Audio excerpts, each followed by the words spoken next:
black. Loose bolts on grounded jets. That should be sealed and airtight upon delivery.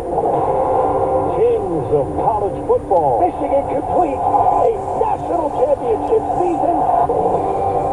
Good morning. I'm Steve Kathan with the CBS World News Roundup. A powerful storm system stretches from the deep south to the upper Midwest. Snow in the north, rain and strong winds in the south, and it's all barreling east.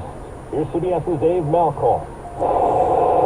Severe storms shook towns across the Gulf states. Violent winds slammed Moss Point, Mississippi, and flooding rain covered roads just north of New Orleans. Severe weather began in southeastern Texas Monday afternoon, leaving a mangled carport flung into a tree. Strong winds downed trees, blocking roads in Houston.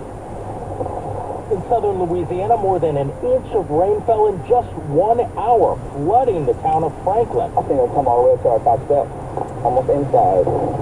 Planes. There's going to be some difficulty in traveling. The same storm system created blizzard conditions and multiple accidents on I-80 in Nebraska. A 75-mile-long stretch was shut down while snow was blowing sideways and wind gusting up to 50 miles an hour. Loose bolts have been found in some inspections of grounded 737 MAX planes, all following the panel that blew out during an Alaska Airlines flight late last week.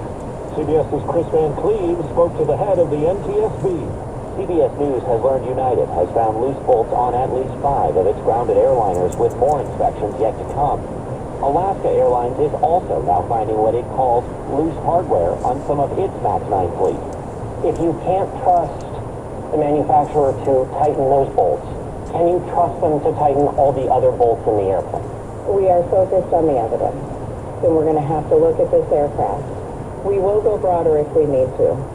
Helping focus the NTSB investigation, the recovery of the plane's missing piece, the 63-pound door panel that landed in physics teacher Bob Sauer's backyard. My heart did start beating a little faster at that point, because I thought, oh my goodness, people have been looking for this all weekend. CBS's Cammie McCormick has the latest on Defense Secretary Austin's hospitalization and the secrecy surrounding it. The Biden administration is pledging to look into the rules and procedures for this sort of thing. In the meantime, Austin is out of intensive care, but remains hospitalized, and it isn't clear for how long or exactly why. The Pentagon will only say he is recovering well. The Pentagon review will be conducted by Austin's front office, but some of those staff members are among those who did not disclose his hospitalization. CBS's Ed O'Keefe is on the presidential campaign trail less than a week before the Iowa caucuses. President Biden spoke directly to black voters in Charleston from the pulpit of the historic Mother Emanuel AME Church, linking the deadly Capitol riots to the country's history of white supremacy. Violence of January 6th was an extension of an old playbook. He singled out Nikki Haley for recently failing to mention slavery as a reason for the Civil War. Last night in Iowa, Haley tossed the issue of race back at the president. I don't need someone who palled around with segregationists in the 70s and has said racist comments all the way through his career, lecturing me or anyone in South Carolina. Michigan is college football's national champion. It feels amazing. I've been a Michigan fan my whole life. I can ask for more. All we do is win. No matter what. Let's go, Blue. Let's go.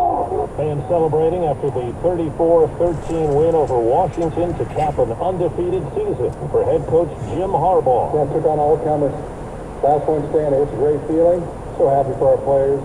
My dad, Jack Harbaugh, won a national championship, and my brother won a Super Bowl. So good to be at the big person table from now on. For Michigan, it's the school's first football title since 1997, 4 minutes after the hour. Well, that's today's news. Today's news. I didn't hear any good news, did you? I didn't think so. I guess it's all about perspective. The glass is half full. Well, as always, I want to thank you again for coming along with me on these Dash Cam News adventures. You know the drill. Peace, love, and all that hippie jazz. Bye-bye, everybody. It's 45 degrees in Tracy, California.